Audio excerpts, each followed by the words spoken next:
welcome to this YouTube Live on heart and cancer care during the COVID-19 pandemic.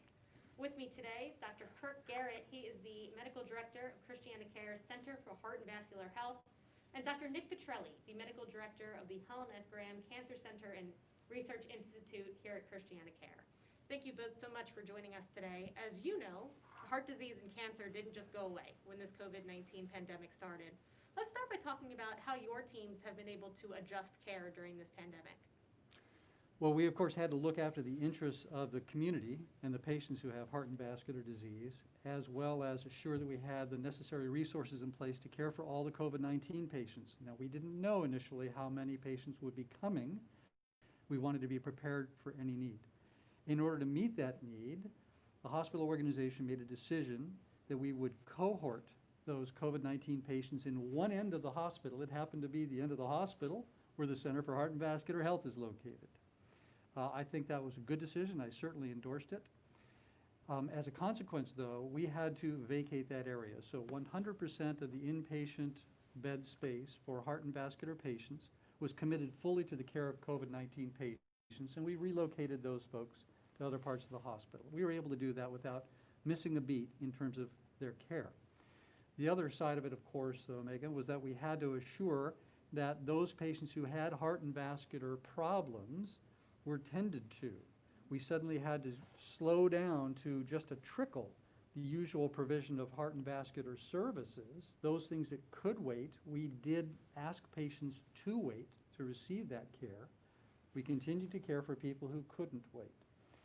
And that was a substantial challenge, I will admit. It was a very substantial challenge, particularly since not only did we have to make changes on the inpatient side as described, but we also had to take outpatient space and give that over to the care of COVID-19 patients. In fact, the largest facility that we use in the medical group for cardiovascular care was also converted to a COVID-19 care center for people who don't need hospitalization. So that was substantially disrupted. We found a way, though. We work as a team. We work collaboratively with all of our partners inside and outside of the center, and we found a way to meet all of those needs and ensure that the COVID-19 patients were cared for as well. Great. So cancer doesn't stop for a virus, and as opposed to my colleague, Dr. Garratt, we didn't have the issue of where do we put patients or how do we subdivide them. We already had, obviously, space in the cancer center for our cancer patients. The real issue was how do we decide who gets treated, what subgroups of patients do we treat. The three major disciplines of radiation, medical, and surgical oncology. In radiation oncology, we knew that once patients started radiation, in general, you'll have to continue that radiation. So we had to make sure that we had, as Dr. Garratt said, the necessary screening procedures in place to keep that environment safe, not only for the patients, but also for the caregivers. In medical oncology, again, our infusion suites have been running about 80% in terms of treating those patients. So we had to decide who's in the middle of treatment where maybe we could delay their treatment. In patients beginning to start therapy, do we have to? Can we delay them? And in surgical oncology, since all elective cases were stopped, now you have to define what are elective cases. And so is pancreatic cancer an elective case? Is a breast cancer an elective case? So with the help of a lot of our societies, including the American Society of Clinical Oncology, Society of Surgical Oncology, and the American College of Surgeons, and the American Society for Radiation Therapeutic Oncology, we help to subdivide patients into groups, giving us guidelines to who to treat and who not to treat. Space was an issue only in the sense that with the social distancing, we obviously couldn't have our infusion suite at 100% capacity. So that was one of the issues that we had to deal with. And what about virtual care? We as a health system have been really able to stand up virtual care for COVID patients in primary care. How have your care areas been able to implement virtual care? Well, from the Center for Heart and Vascular Health, prior to COVID-19, we had begun the journey toward being able to offer routine virtual health. We did provide phone services. We didn't really have a substantial video visit platform established, but the organization, of course, had been working toward implementation of that kind of thing for many years already. So as the COVID-19 pandemic hit, it acted, as you would expect, as quite a catalyst to that.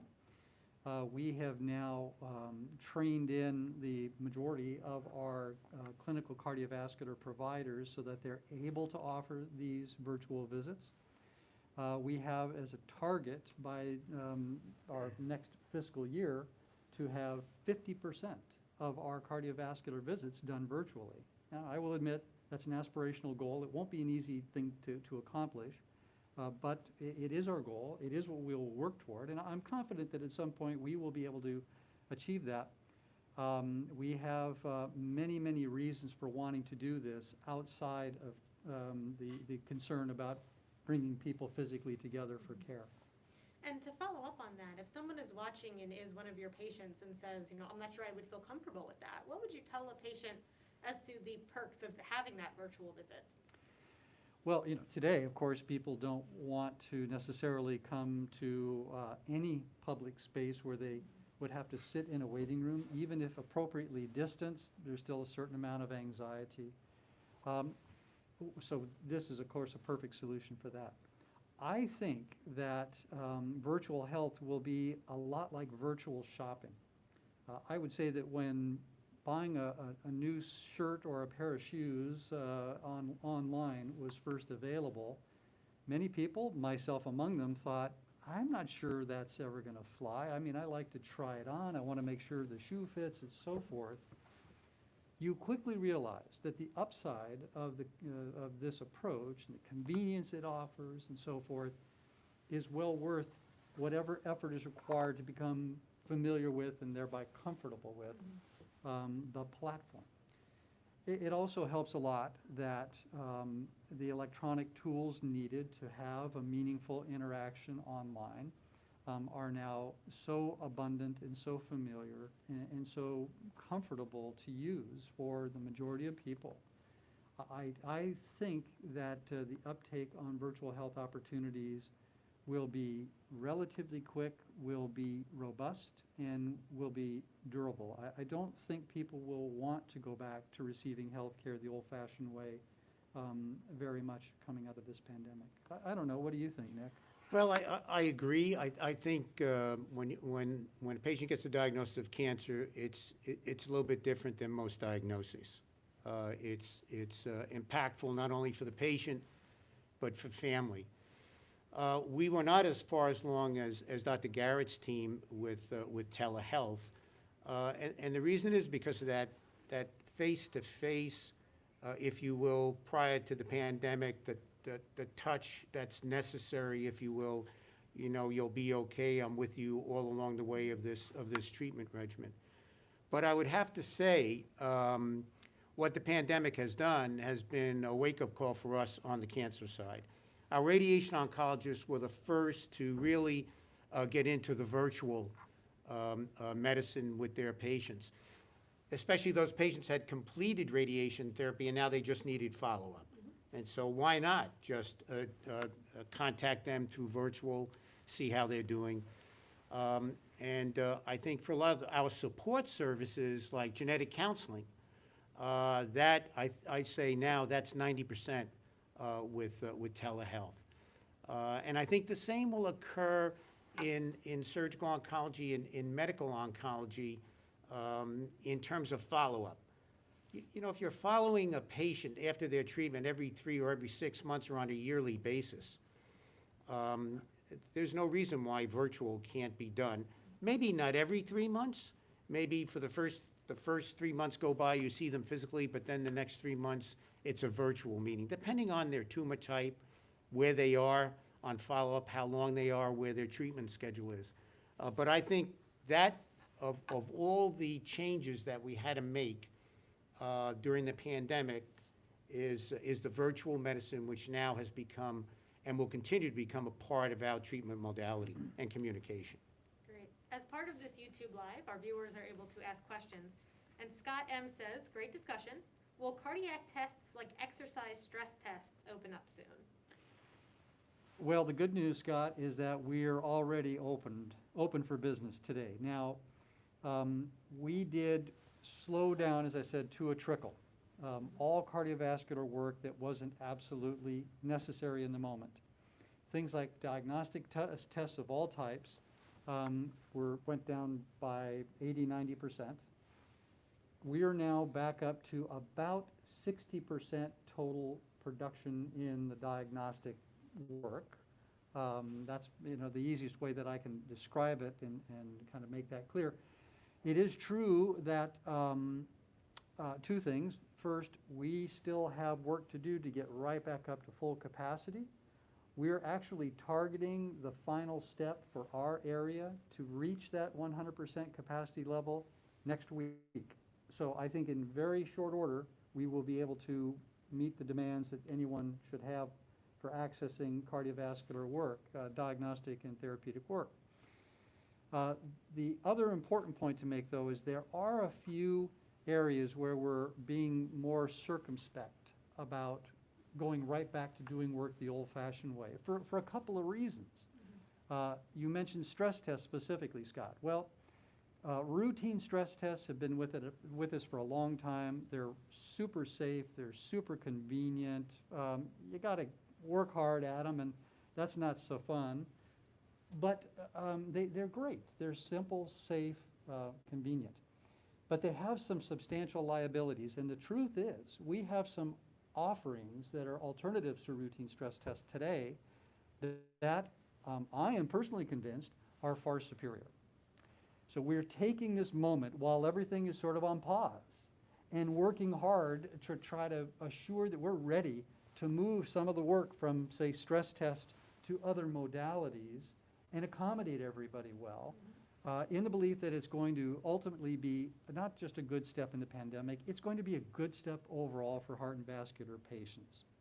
The last thing I'll say is that while the question was about diagnostic testing, it's important for folks to know that we are aware that we have asked people to stay at home, take your medications, and wait for needed procedures, recognizing what a hardship that is and how difficult that is for people, and it's been difficult to ask it of people. We also think that by next week, we will be right back up to at or near 100% of our ability to offer all those care episodes, anything that you might have to come to a hospital to have done. We believe we should be able to accommodate pretty much everyone within a week's time. That's great. And thank you, Scott, for that question. Dr. Petrelli, we actually do have a question for you as well. Sure, go ahead. Similar to reopening. Karen C. asks about scheduling of mammograms at the breast center. Yeah, I apologize for my mask keeps slipping down, but in 22 years of cancer surgery, it never slipped down, so it must be Dr. Garratt who's causing this. Two things to answer this question. One, which Dr. Garratt mentioned, is it is safe in the hospital environment and the cancer environment to come back. Absolutely. The guidelines that have been set up, all the guidelines that have been set up have been followed. So I don't want individuals to think that it's not safe to come to the campus, to the hospital. Yes. That's terribly important. We just 2 weeks ago started getting the backlog of women whose screening mammograms were postponed, which was one of the areas where it was completely postponed, like, quote, elective surgery. But in our first week, we had 75 women come in for their mammograms. That was just before the holiday weekend, Memorial Day weekend. And the past week, we doubled that number. So there's been a concern in the literature and with some of my colleagues across the country that when cancer centers open up, that people are going to be very squeamish about coming in, especially for mammograms, but that has not been the case. And so we're doing now the mammograms, getting the backlog first, and then once we catch up, as Dr. Garratt said in his area, we'll be back on track with that. We think we're ramping up pretty rapidly with that, but certainly by the end of July, August, we should be up to the 100%. And speaking of other colleagues as well, what are the key things that you two have learned or learned from your colleagues regarding how COVID is affecting the body? Boy, that's a whole nother program, Megan, to talk about the cardiovascular effects of this germ. It is really an amazing organism. From the heart perspective, That's the big one. the big ones would be the ability of this virus to do what a lot of viruses do, and that is attack the heart muscle itself, get into the heart muscle, and cause a profound weakness in the heart muscle. We call that a cardiomyopathy. Can be deadly. The good news is that so far it looks like those folks who have that problem and recover, we think will do reasonably well. Most viral cardiomyopathy patients, if they can get through that horrible acute episode, they can get along generally pretty well. Mm-hmm. The other big area that's just fascinating, it has to do with blood clotting. Blood clotting is behind a lot of heart and vascular trouble that we see. Heart attacks are largely triggered by a blood clot forming in an artery in the heart. Mm-hmm. Strokes, the same thing with a blood clot in a blood vessel in a brain. We know about blood clots in the legs. They can cause swelling and pain, and also those blood clots can come free, go to the lungs and choke off the lung blood flow. That's called a pulmonary embolus. All these problems have been seen at increased rates in COVID-19 infected patients. I just looked at a paper today where it suggested that as much as 8 out of 10 patients with COVID-19 infection will have some degree of blood clotting problem. It's an incredible thing. And we have a lot to learn about how to manage that, how to best treat these patients. And I'm guessing that Dr. Petrelli has seen some really devastating things in cancer patients too. Yeah, well, remember, keep in mind what Dr. Garratt said about clots. Two things about cancer patients. One, we know they're already immunosuppressed because of the diagnosis and because of the agents that they get. They're also at risk for what we call hypercoagulability, which is forming clots. That's without a virus. So the way to think about it in the cancer patient is we have an immune system that's suppressed, but it tries to fight infection, whether it's bacterial or viral. But as Dr. Garratt said, this virus is so powerful that what happens in the cancer patients is because they're immunosuppressed, our immune system just gets tired, and the virus oversees that and wins out, so to speak. Also, because of the progress we've had in the last 2 decades, and especially in the last 5 or 6 years with immunotherapy, cancer patients are living longer. Well, as they live longer, they get more comorbidities, and what do you think are the major comorbidities? Heart disease, pulmonary disease, just what Dr. Garratt and his teams take care of. So if you add the immunosuppression of the cancer patient, if you add the hypercoagulability, the clot forming to the cancer patient, if you add on their comorbidities, like heart disease, now they contract the virus, and that literally can be deadly. And in some of the literature coming out just at our recent American Society of Clinical Oncology annual meeting, the end of last week and this week, some of that mortality in certain patients, like lung cancer patients, can be as high as 30%. Wow. So, and as Dr. Garratt knows, we're still learning about this virus. And I think a year or 2 from now, when we look at the registries that are collecting patients in all aspects of chronic disease, we'll learn a lot more and hopefully be better prepared as a country and as a planet for the next time this virus or the next virus comes around. And I know at ChristianaCare we do a lot of research on disparities and have been doing a lot specific to COVID-19. Have you seen any of that in your work? Research, I guess. Or outreach. I can't speak to research, but I can tell you that in terms of the clinical care that we deliver, we are very much attuned to that. We right now are in a moment in time where we're painfully reminded that important inequities, inequalities exist in our communities based on race, based on your socioeconomic status. We're certainly not immune to that in Delaware. As many people know, the demographic of the population in Delaware mimics the demographic of the nation as a whole. We are therefore obliged and happily accept the obligation to attend to those inequalities in any way that we can. With regard to COVID-19, how has that materialized? Well, for one thing, we track the COVID-19 activity in the healthcare system, both in the clinics and as well as in the hospital. And both Dr. Petrelli and I and all of our colleagues in leadership have access, in fact, all of the clinical providers have access to a dashboard, a display that will tell us sort of how's it going today in ChristianaCare with COVID-19 patients. How many infected patients do we have with us? How are they doing? Where are they located? And part of that frontline information that everybody sees or can see every day includes a breakdown of our COVID-19 patients by their age, by their gender, and by their ethnicity. So I can at any moment in time turn to that information and be able to answer how many of our black neighbors are with us today suffering from COVID-19. I think that one fact sort of encapsulates our commitment to being attentive to this, but there's a lot more.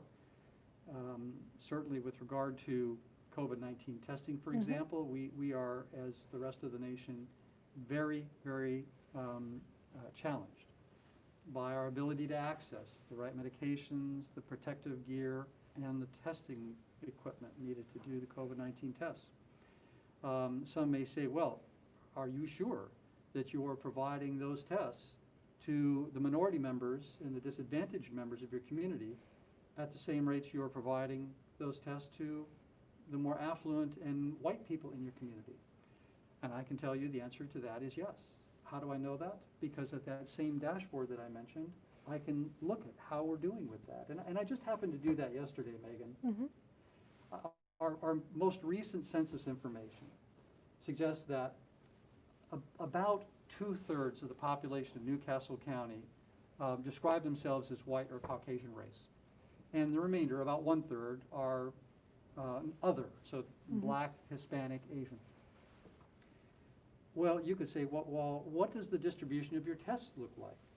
In more than 18,000 tests done to date through ChristianaCare services, just over half have been done in people who describe themselves as Caucasian or white, and just under half in the remainder, largely black and Hispanic. So I think that that's at least a good indicator that we're achieving our goal of trying to provide services in an equitable fashion to our neighbors. I think from my perspective, Delaware has one of the best cancer control programs in the United States. We work very closely with state government. Our Governor Carney, is an advocate for cancer prevention and healthy lifestyle behavior. And over the last 2 decades, our community outreach program has worked in the African American, the Hispanic, the Asian, and the Indian community, worked with the federally qualified healthcare centers, worked with the health ministries in Wilmington, and put into effect programs to increase screening mammograms that we talked about in those underserved communities. Colorectal screening in 2008, we ended the disparity between African Americans and Caucasians for colorectal screening in the state of Delaware, educating them about the human papillomavirus vaccine, which is not only important for the prevention of cervical cancer, but now for head and neck cancer that we're seeing in a lot of young people in this day and age. So once you establish that infrastructure over a 2-decade period with community leaders, if a pandemic arises, you've already developed that infrastructure to get into those communities, educate them about washing your hands, social distancing, the issues related to how do you lower your risk for developing this virus. And then, as Dr. Garratt said, the organization comes in with vans for testing, or you may test at shopping malls, you may test convenient locations for the underserved area to get into. And I think Christiana and Delaware has done a great job with that. I've seen it with my own eyes in cancer control throughout the state for almost 2 decades, and I think that same activity went out when the pandemic hit. Well, thank you. And I'd like to remind our viewers that if you have any questions for Dr. Petrelli or Dr. Garratt, please leave them in the comments. We do have one question from Karen C. for Dr. Garratt. Is high blood pressure controlled successfully by medication without any other heart disease diagnosis considered a, quote, precondition for COVID? Oh, I'm sorry, is considered a precondition? Precondition. For COVID. We don't have evidence to date that people with hypertension are necessarily more susceptible to COVID-19 infection. We do know that hypertension, and in fact, any number of heart and vascular related problems, make it harder for you to fight the virus. And as a consequence, you're more likely to have a tough time. You're more likely to spend longer in hospital and need all the intensive supports that you hear about being delivered. The first part of the question, I think, was about can medications manage that adequately? It's if high blood pressure controlled successfully by medication. Ah, I see. Right. Well, the answer seems to be that even if your blood pressure is perfectly controlled, you still have some incremental increased risk of trouble if you get sick.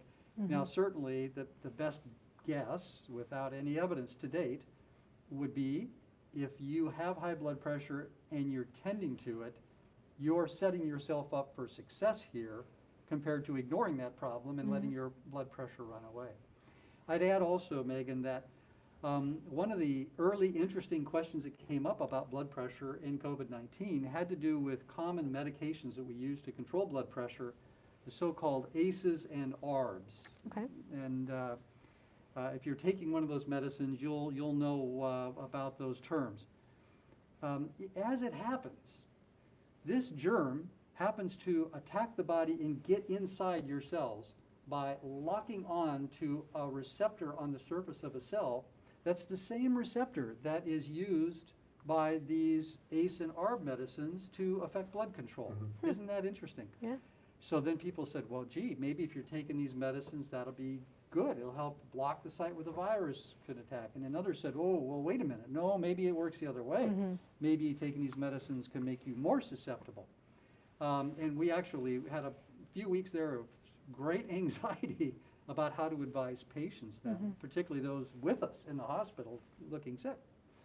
Well, happily, it turns out that the best evidence we have to date suggests that it has no impact, which is very lucky because we don't have to tell people stop taking that effective medicine because, of the virus risk. And likewise, if you're taking it and get the virus, we don't worry that has been a particularly bad thing for you. Great. Karen, thank you for that question. And before we wrap up, what is the most important thing you want our viewers to understand from this conversation? Well, number one, the virus is not gone. So it's imperative, despite states opening up restaurants and slowly, gradually doing that, to continue to maintain the guidelines of hand washing, social distancing, and masks. Whether you're 21 years old or 81 years old, like Dr. Garratt, you just have to abide by that. And number two, if you are in that group, whether you're a cancer patient or a cardiac patient or a vascular patient, and you were in that group where your treatment was delayed, or your workup was delayed, your x-ray was delayed, or your blood work was delayed, rightly so, because your physician felt it would not impact you badly on your health, and you get a call from the cancer center or the hospital to come in for an x-ray or your blood test, do it. Because as we said before, it's safe to do that. Don't prolong what has already been prolonged. And I think that's the message I'd like to get out to the community. Do not prolong what has already been prolonged, and at the same time, abide by the guidelines so we don't see a spike now with the summer coming. It's very important. Thank you. Not a lot to add. I think Dr. Petrelli kind of summarized it perfectly. Be afraid of the things that we need to be afraid of. Be afraid of catching this virus. I'm afraid of catching this virus. I'm going to wear a mask. I'm going to wash my hands. I'm going to stay out of crowds. I'm going to be careful. I'm not going to pretend that the virus has passed out of the community. It's here. But don't be afraid of the things you shouldn't be afraid of. Don't be afraid of coming to the clinic. Don't be afraid of coming to the hospital. You come into our emergency room over here, you're going to see that anybody who's thought to have COVID, they go over that away. You're coming in with something else, you go over that away. Everybody's social distancing, everybody's wearing masks and gloves and doing everything on earth to assure that nobody catches the germ when they come here. It's a safe place. And boy, if you tough it out at home with something like a heart attack or a stroke, it can cost you your life. Dr. Garratt, Dr. Petrelli, thank you so much for that information.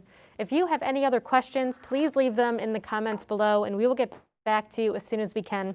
At ChristianaCare, your safety is our top priority.